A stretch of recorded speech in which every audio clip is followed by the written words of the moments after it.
Um cara casou com uma mulher, estava fazendo 20 anos de casado, faltando só um dia para completar os 20 anos de casado.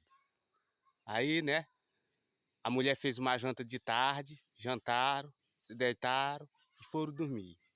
Quando a velha acordou no outro dia cedo, procurou o velho na cama, o velho não estava mais na cama. Ela saiu procurando o velho e encontrou o velho chorando demais. Ela chegou e disse: meu velho, o que é que tu chora tanto assim, meu velho?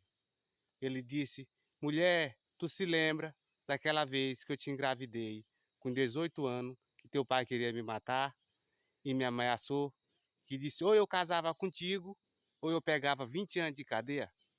Ela disse: sim, meu velho, eu me lembro, mas por que tu tá chorando tanto agora?